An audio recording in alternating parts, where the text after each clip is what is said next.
outlining the intellectual inheritance that both the English Enlightenment has inherited from Islam, and also the intellectual inheritance that the American way of life or American government has inherited from Islam.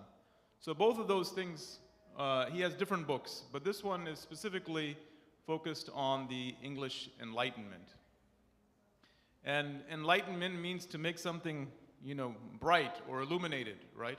So it is a term used that there was a dark time in Europe, and then it became suddenly lighted, lit. And so that's what they call the Enlightenment. And so the book is there. I encourage you guys to read it. It is quite long, though, 600 and something pages. But there's a lot of online YouTube videos where Dr. Shah is basically explaining the book, and he has a lot of pictures and videos that are helpful. But for us, we wanted to do something here as well to kind of explain and maybe give you some inspiration to continue learning about the topic. So the background is the following, is that you might see today a lot of talk about the Judeo-Christian origin of the United States or this culture, and it's often framed that way to oppose or alienate Islam and Muslims from the society. They say to you that this is a society who is built on certain values, and you don't have a part of those values, and therefore you are not a part of this society. So what Dr. Shah did many years ago, he started research, and he particularly went to Oxford to study the libraries in Oxford. And what he found in the libraries of Oxford was all of these Arabic books. Arabic books, not only thousands of Arabic books, but also in the books it was written, this was purchased by so-and-so on so-and-so date, and many of them were in the 1600s. And so he asked himself a question, why were these Englishmen buying all of these Arabic books? What was the purpose behind that? And so he started research into this topic, and he started to understand how core Islam was to the entire intellectual revolution of Europe. Now, if you want to understand the revolution, in fact, he quotes scholars that say there are really two revolutions. There is a scientific revolution and a religious revolution. And the Enlightenment comes together as a scientific revolution and a religious revolution. And they go hand in hand. For example, Sir Isaac Newton. Who knows Sir Isaac Newton? Yeah. So sometimes he's considered the father of modern science. I mean, that's how important Sir Isaac Newton is. But in fact, Sir Isaac Newton wrote more about theology than about science. He was thinking that his focus was on alchemy, a lot of alchemy. He thought that there was some secret for how we could turn like a base metal into gold. Because the people went to the Muslim lands and they saw so much gold, they said they must have some secret for how they're turning this other metal into gold. And so he spent a lot of time on this, but he spent a lot of his writings was on theology. We have another person, Thomas Hobbes and John Locke. Thomas Hobbes is in some ways is considered the founder of modern philosophy. And John Locke is considered the father of American society, American government. These are the basic pillars of the society. They're not just some marginal fellows. If you read about them, you will understand they're not just some random figures. And I think the key importance about this book is that we always have Islamic Heritage Week or month and things like that, and they always say, oh, this scientist here and this scientist there, he invented eyeglasses, he invented this. And alhamdulillah, we take pride in all these different inventions. But in fact, what we really need to understand from this book, and if you read it in other, and it's well documented, that frankly, it's impeccable scholarship. I myself went back and read some of the primary sources that he quotes from, just because frankly, I was a little bit wanted to be skeptical about what he was saying. But really, the intellectual heritage for this, from Islam, for this society, is really the entire structure of the society, the entire foundation of the society. It was the very way of thinking that the society had that propelled them to scientific development and advancement. That is the real heritage which we often don't talk about in Islamic Heritage Month. And this book kind of outlines that.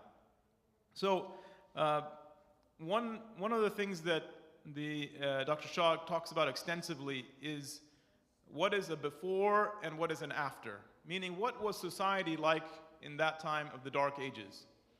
And there are several different components to it. Each one of them, the intellectuals of that time rebelled against. So one was the idea of what was Christianity itself. They have three basic elements. One is the concept of original sin, that every person is born a sinner. Their conception is that, this is Christian ideology, that Adam and Eve were in heaven.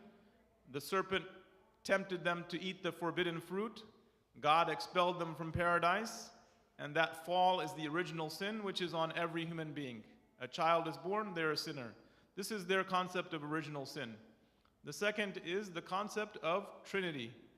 Trinity, which there is God as the Father, the Son, and the Holy Ghost. So they made God into three-part structure. And the third is that the concept of God, na'udhu billah, is dying so that he can save everyone.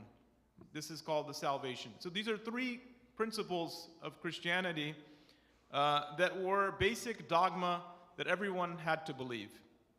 And the problem that existed for anybody of reason and rationality was that none of these doctrines really could be explained by reason. And that's not Muslims who are talking. These are their own thinkers of that time. Let me just give you a few quotes. Sorry, I have a lot of papers. So John Beale, he was the Anglican chaplain of Charles II, 1608. He said about Islam, "I confess their doctrine is more rational, their lives generally more righteous than many of the succeeding sects," because he's considering Islam to be a sect of Christianity. So that's how he's framing it. Let me give you a few more quotes about this topic.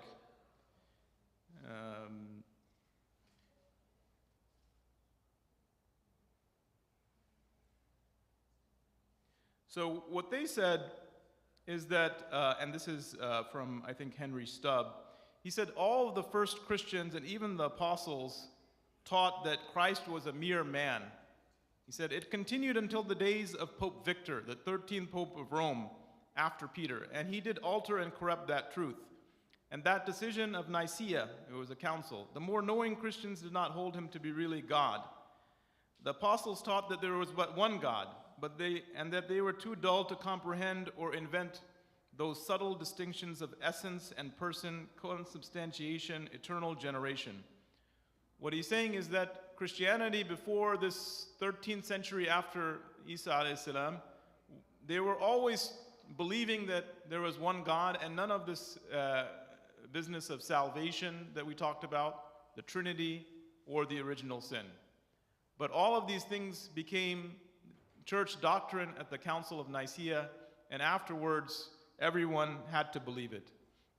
And in fact,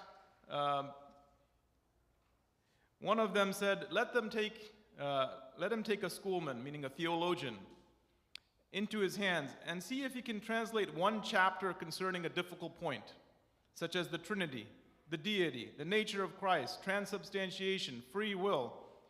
Let him translate any of these into a modern tongue as to make them intelligible. He said, when men write whole volumes of such stuff, are they not mad, or do they intend to make others so? This is again critical. They're saying that these things that you guys are trying to write about, no human being can understand it rationally. You are, let you try to explain it to anybody. You'll drive somebody crazy. You won't be able to explain it to anyone. This is not Muslims. These are their own thinkers.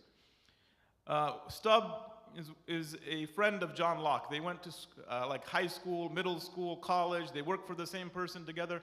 They're literally like lifelong companions. And he wrote a book about Islam. He said this is the sum of, they said Islam, they called it the Muhammadan religion, but that's what he was saying.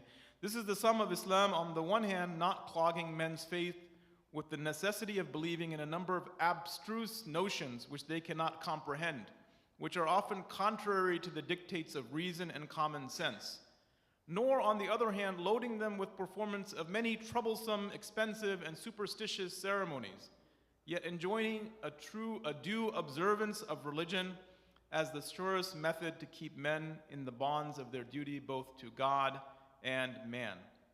So what happened, as you can see from their own writing, is that any of these people who were influenced by Islam in terms of rationality, they suddenly became very critical. In fact, the first thing that they did was they rejected the Trinity altogether. In fact, of the founding fathers of this country, Thomas Jefferson, John Adams, James Monroe, Thomas Paine, Benjamin Franklin, all of them they called themselves deists, meaning deists, and before that they called themselves Unitarianist. And before that, other people called them as a kind of, try to blast them, they called them Mohammedan Christians. This is what they called them. Why? Because they rejected the Trinity, they rejected the original sin, they rejected the salvation. They said all of these things are nonsense. This is their own belief. And in fact, John Adams, when he was running against Thomas Jefferson for election, he called Thomas Jefferson, what did he call him? Mohammedan Christian. So he actually called him Muhammad because Thomas Jefferson, he has his own Bible. Have you heard of the Jefferson Bible? Yeah, Jefferson, he basically said he looked through the Bible, he said whatever he felt was actually the words of Isa alayhi salam, he said these are the Bible. He only had 16 pages left of the Bible. This is the Thomas Jefferson Bible. Yeah. And in fact, even today, people are gifted it when they come as visiting heads of state, they get the Jefferson Bible. And Jefferson not only did that, but he had a copy of the Quran which he read very thoroughly, in fact, to the point where it burned in a fire one time, and he went all the way to France. This is the time when you can't travel in a plane. You have to go months in a boat. He went all the way to France, to Paris, and he bought another copy of the Quran. This is how influenced they were by Islam. And if you think about it, if you can't reason the Christian doctrine, right? If it can't be reasoned through, then how do we get people to believe in it? You have to force them. And that is why, the church itself was part of the kind of fascist dictatorship that ruled these countries. There was a partnership. There was the king and the church. And both of them basically ruled through very harsh force and torture. I mean, there were official positions in the church called inquisitor and other things, where their sole purpose is they're out there torturing people. I mean, they were skilled in torture. They had their own dungeons. They would burn people alive if they didn't believe. And so they had to force and compel people. And so I think this is an example for us because, they came to Islamic world and they found a place enlightened, full of freedom, full of people living together of different faiths, full of debate and your ability to express yourself. And they took that back to their country, which were dictatorships, which was oppression, which was you can't say anything rational, you only say what we tell you to say. And if you don't do it, we'll burn you alive. They went to these societies that were dark and stagnant. And now you look at the Muslim world, it is upside down. Now we go back, we find dictatorships. You find you can't say what you want to say. You can't reason how you want to reason. And the opposite happened in the Western world. So when we look at the heritage of Islam, we have to then try to analyze, what was that heritage and how we lost it, and how did we corrupt our own societies to the point that we became dark and need a new time of enlightenment. So there was that compulsion was happening, and it basically suppressed all rational activity. At the same time, they found for over 1,000 years, Europe was seeing the Muslim world basically advancing one after another, becoming wealthier and wealthier. And the Queen of England sent a deputy to the Ottoman Empire, Uthmanis at that time, and they begged them to allow them to set up a post for trading. They said to the Sultan at that time, "We are closer to you in faith than these Catholics. Our deen is closer," he's trying to tell them. So allow us to set up trade. The ambassador that went to the Sultan, he spent an entire year before he got an audience with the Sultan. Finally, they granted him audience, and then they established trading posts. When was this? 1500. Remember the time. The Enlightenment, early Enlightenment period is 1682. So this period of 200 years of direct engagement between the British and the Muslims is very critical. So first they set up the trading in Istanbul. Then they set up a trading post in Aleppo, in Halab. And this was called the British Levant Trading Company. Every one of these people who engaged in trade, they became very wealthy. Before that, there was only two ways to make money. There was the people who the king granted, like a position, like a duke or something like that, or somebody who already had a lot of land and was a huge landowner, already had that position. So basically, they made money only through suppression of the poor people and extracting the maximum they could from the land. But the merchants became a separate class, became very wealthy, and they supported every one of the intellectual movements that happened in Europe. And where did they become wealthy? They became wealthy in their interactions with the Muslim world. So they learned Arabic. They were taught Arabic.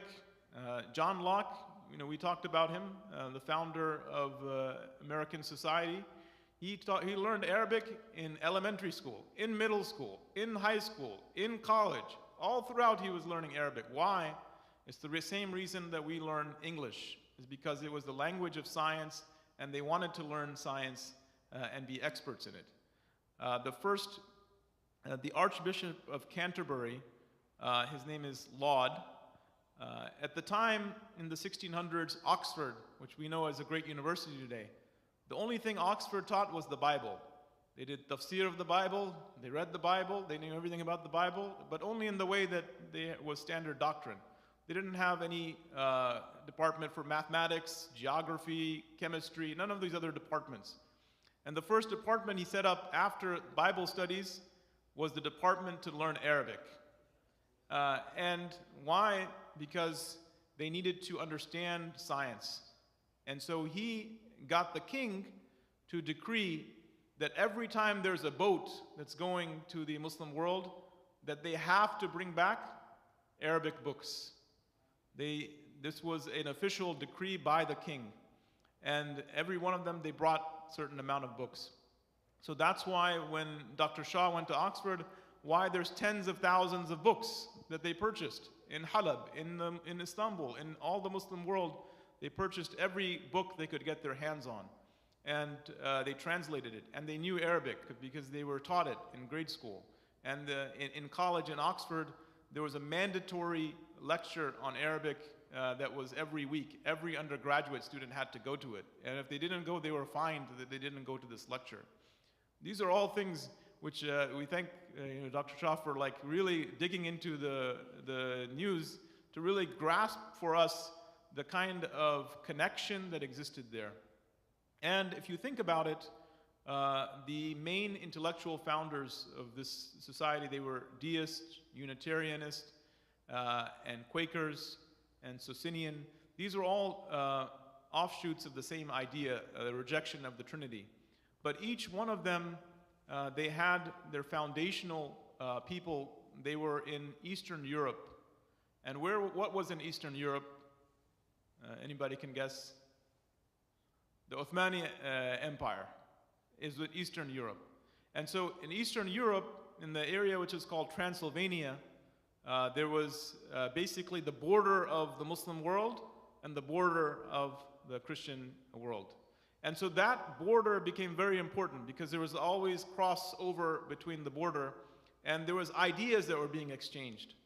And I wanted to spend more time this time about these ideas. So there was a famous debate between two of these Christians that I'm going to just sort of summarize for you. There's a debate between somebody named David Joris, who is a Dutch, there was a sect of Christianity called Anabaptist, and Melkite, which is another part of Anabaptist. You know, when you grow up in America, you hear all these terms of these Christian sects, you don't understand them. You're like, they all sound very strange. But it's because during this time of enlightenment, basically, what happened is there were so many sects that developed. And these sects, each one of them was kind of another way of trying to, like, let's free our mind, let's use our reason. And each one of them, you know, kind of splintered into different ways. But here's what Joris tells the Melkerites. He said, if you will first believe me, then I will speak to you. Meaning that you have to believe first, and then I'll speak. And the Melkerite says, all faith stands on truth and reason. Therefore, prove your pretensions, then we will believe. So one person is saying, you believe, and then I will tell you. The other one is saying, no, first you tell us what you want us to believe, then we can believe. And then he goes further. We must become convinced by reasonable proofs, or otherwise we will be useless disciples for you. Surely you do not desire that we believe without reasonable proofs, for that kind of belief has no endurance. So again, they're saying to him, you want us to believe? Tell us, you know, we'll be useless for you if we believe without any proof. You know, we'll just be like dumb people and we won't be of any value to you. And so from a modern perspective, this is a person who wrote about this, The Birth of Modern Belief, a person named Ethan Shagan, Faith and Judgment from the Middle Ages to the Enlightenment. And he makes the point, from a modern perspective, this guy who's telling people to believe without any proof, he seems like a con man. He's appealing to the hearts of people whose minds he cannot win. Meaning he's telling you, just shut off your mind. The notion that one can believe first and understand later violates our whole sense of what belief is. But Joris actually is speaking for a long tradition. Belief belongs to vessels who accept God's truth from authorized sources, not to the proud who think that they can judge for themselves. So in essence, what Dr. Shagan is saying is that you and I think this is crazy. You know, you're telling me to believe without any proof. That violates the modern sensibility. But he's saying that this guy is basically upholding the centuries-long view of Christianity that you believe because I am a trusted person and I don't have to give you any proof. Proof is irrelevant. And he says, while the position of the Melkerites, meaning the ones who are asking for proof, are so natural and normal to modern sensibilities, but it was actually a powerful solvent. Their demand for proof and their awkward realization that they needed some reason to believe one realization over another were steps down a slippery slope from inspired belief to the belief of the world. So in other words, they're saying that even asking this question for proof was suddenly a slippery slope down which the people went from blind obedience to irrational ideas to suddenly an idea of rationality. In this sense, we talked about this last time. There was a book, Hay ibn Yaqzan. You've heard of this book, yeah. And we talked about it before. It's an Arabic book which probably many Muslims have not read, but many Europeans of the Enlightenment age had read. And why? Because it became a bestseller. It became like so popular over all of Europe. And what is this book? Ibn Tufail, who's the author, basically he creates what's called an allegory. An allegory is a story, like it seems like a normal story of a person, but it in fact is giving you a larger lesson, a story behind the story. That's what an allegory is. And he's stranded on an island, and he develops ideas of what is right and wrong from his mind by observation. And so the people who were listening to this or reading this story, meaning the Quakers, the Unitarians, all of these people, they said, you know what, they were impacted by that into thinking that there's a natural religion, that mankind has a natural connection to truth and knowledge, that, you know, that doesn't always need revelation. And so they consider that a natural religion. Fitra, like exactly, the fitra.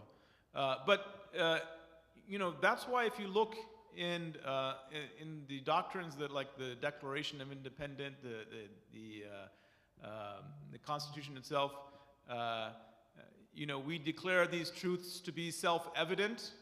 You know, why are they saying? You know, they spend a lot of time in these doctrines to talk about that man has certain inalienable rights, certain natural conditions.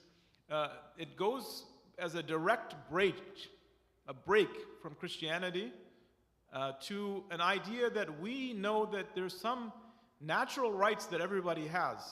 There's natural, everybody should know, or it should be something that should be to everyone's reason, that everyone has a right to protection of their life and their property and freedom. And these should be natural, you know, ideas. Everybody should know them naturally. And it's inevitable a truth. It's a truth that we've come up with, and that everyone can come up with by reason. And so these doctrines, which are all over the Declaration of Independence and the Constitution, obviously do not come from that Christian background. I mean, we talked about the Christian background: salvation, Trinity, original sin. None of them make sense. You believe or you get burned at the stake. There's no way that this comes from Christian ideas. And so where does it come from? We already talked about, and Dr. Shah mentions extensively, is that there was this cross-pollination of ideas between the Islamic world and that 16th, 17th century Europe, which suddenly changed their mind about what is religion itself. And so if anything, what you find is that the actual biggest influence on this society and all of Europe, Enlightenment, revolution, intellectual revolution, is two things: reason and Islam. They valued reason above all things, and they found that Islam to be the most reasonable of all religions. And so these things combined together to create this kind of powerful force. And in fact, you look, for example, some people, you might see the Freemasons. Now, we think of the Freemasons as a kind of conspiratorial group. They're running everything behind the scenes. And sure, that's what they were doing. But if you look at what kinds of iconography, like what did they wear, or what were the symbols that they have, what are the rituals, you'll find that they wear like the fez, the Turkish cap, the red cap. Some of the Shriners Club, you'll find the scimitar is like this. Other places, you find their clubs are shaped like masajid. You go around the US, you'll find old buildings. They look like they're masajid, but in fact, they were clubs of the Freemasons or the Shriners or these same groups. And why were they so impacted is because they were standing alone on reason.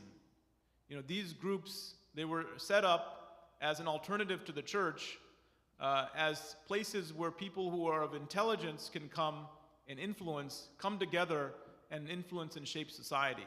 And they took the iconography from Islam and the Ottomans because they attributed reason to them. So that's why they have these things. You have to look at it carefully. In fact, in Richmond, there's some place called the Mosque, and it's not a mosque. You can go there and you can see it's a theater now, but it was established by these same groups, and you can find so many of these across the country. Some of them even have Quranic ayat written on them, even though they're not masajid. And this is not by accident, obviously. This is because, again, they considered Islam to be the example of what it means to be sensible. Let me go and give you another quote.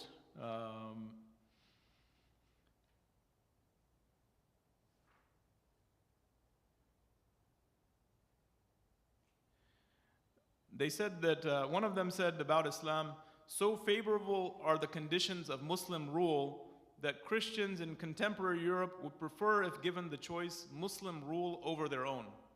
I mean, this is how the Muslim society was free and much more fair, that at that time they were looking at the Muslim society as a better example of how to live.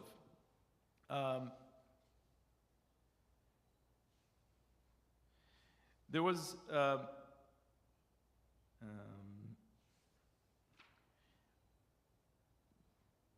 now, not only were they influenced intellectually, but a lot of them became Muslim. So, in fact, from 1530 to 1780, 1 million Europeans were captured by the Barbary states in North Africa. They were captured, and many of them became Muslim because they would get freedom. It was noted at one time in 1613 in Algeria, the Corsairs, their boats, they had 35 boats. 8 of them were captained by former Dutchmen. They were Dutchmen that were captured, and they became the Rais, the leader of that boat, the admiral, or the captain. 8 of 35. And in 1619 in Algeria, they said they had 200,000 Christian converts. I mean, this is, at one point, they said in some of these countries there are more converts than there were original Muslims, in that area. And so you see, not only did we have this intellectual cross-fertilization, we actually have cross-fertilization of people. And some of these people, they would go back to Europe, they would come and go. Some of them are very famous, they would be Muslim in the Muslim world, they would go in the Christian world, they have a Christian name, they would go back and forth. And so, so there was a lot of cross-pollination this way. There was a famous delegate, Ahmed ibn Qasim al-Hajari.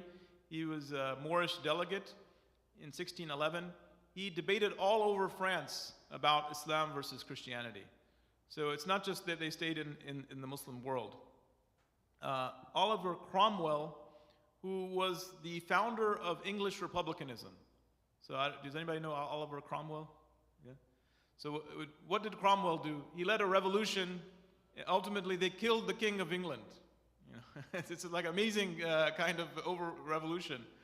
It didn't last that long, but ultimately it did have long-term impact. But it was the start of republicanism. And they used to say about Cromwell, about Muhammad sallallahu alaihi wasallam, they said, one of them, Muhammad is Cromwell, or perhaps Cromwell is Muhammad. This is because, Muhammad sallallahu alaihi wasallam, for them, became very famous. And in Europe, he showed up in a lot of literature. People wrote books. Sometimes he was British, sometimes he was French, sometimes he was German. Sometimes, they used this image. Sometimes he was a reformer, sometimes he was somebody, the opposite. And so there was a lot of debate over the Prophet ﷺ.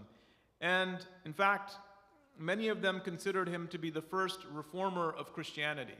And so they put him on a pedestal, some of them, that he, through his reason, through his doctrine, he reformed Christianity, and that was something to look up to. Let me see. No, I had something more on that. But in fact, the Pope at that time, she viewed Queen Elizabeth as a confederate of the Turk. This is how closely aligned England was with Europe. So, so we talked about some of the doctrine. Now, the other thing, the British went from Halab in Syria.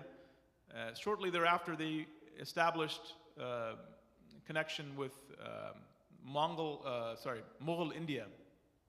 And Mughal India was at that time the richest country in the entire world. There was no richer country than Mughal India. To the point that we say Mughal in English, and Mughal is somebody who is like so wealthy he doesn't need anybody. He's like a extremely wealthy person. Comes from the word Mughal, the actual Indian kings. And we said the Ottoman Sultan, he spent 1 year, the ambassador, getting permission before they gave him permission. In India, under Mughal India, the guy went there, he spent 3 years waiting for the Mughal king to give him permission to trade. And they describe the Mughal king in like he's so insanely wealthy that their like jewels are literally falling off. He has so many jewels that he's wearing, more jewels than they have ever seen in their entire life. The jewels were, even now, the crown jewels of England are from India. I mean, they took basically some of the jewels and they put them in the Queen's headdress. So they had connection with that part of the Muslim world. They also had connection with the Persian Empire as well. And so all three aspects of the Muslim world, the wealthiest portions, they had established trading posts, and they spent hundreds of years there. I mean, it's not like 1 day or 2 days, hundreds of years. There's an unlimited impact you get from being in a society for hundreds of years. To the point that they had thousands of people living. In Halab, they had thousands of people living from England, from Denmark, from France. And they were living there and trading, and they used to wear the clothing of the Turks. They used to wear like a thobe, like you and I wear a thobe. There's the French ambassador to America. Google his picture, because he's sat for a portrait with his wife and his children. If you ever see it, you will see, you can't unsee it. He's literally wearing all like the garb of Uthmani Sultan. Like he's literally, the whole family is in this garb. And he's sitting just like he's in Istanbul or in some Muslim world. And before he was the French ambassador to America, he spent 8 years as the French ambassador to Istanbul, to the Uthmani state. So he was there for many years. And so the influence was quite stark. In fact, the first state to recognize America, does anybody know? The Uthmani state was the first state to recognize the United States of America. In fact, many people say that the French, they gave the American revolutionaries money and arms. Many people, and this is still a source of more research, that the Ottomans gave the money and the weapons. It went through the French, but in fact they were joined together in trying to weaken the British Empire. And it would be politically savvy for them to try to do so, take away this big part of the British Empire. So, the Muslims were here from the foundation. Their ideas were here from the foundation. In fact, the ideas that started this great country are more related to Islam than to any of the religions that they follow. And so, like I said, the example for us is really number one, to know what is the heritage of Islam globally. And anyone who reads the Quran, you will see all the ayat about rational, thinking. It's very obvious that if somebody is starting a movement on rationality and they're trying to follow a religion, that it was more likely to have come from the Quran than from the Bible, because all the Quran talks about is reason and proofs and reflection. So number one, to understand our heritage better, to understand that this is really Islamic heritage. This entire modern world came from the intellectual heritage of Islam. Not just everything that was founded, every little piece or everything that was invented, but the actual system of governance.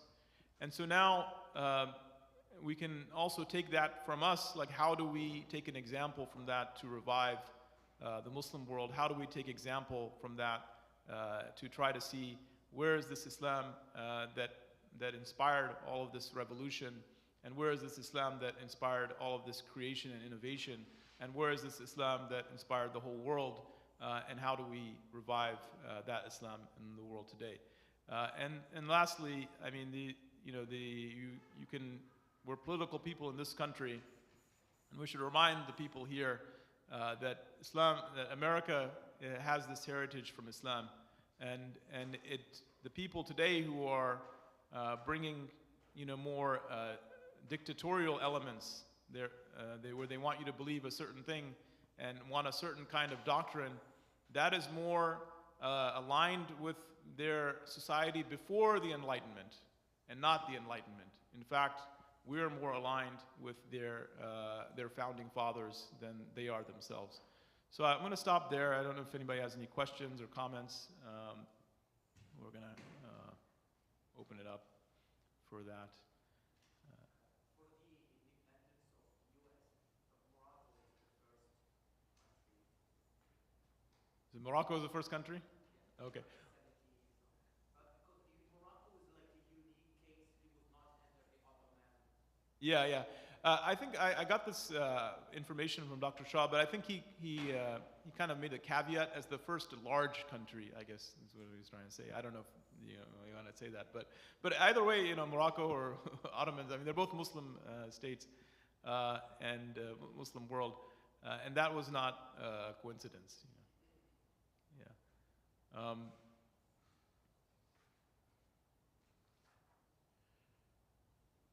Okay, well, I think we'll probably, part of this idea was part 2 of the original talk, but hopefully this was a benefit to everybody who's here. And then we'll end if nobody has any more questions or comments.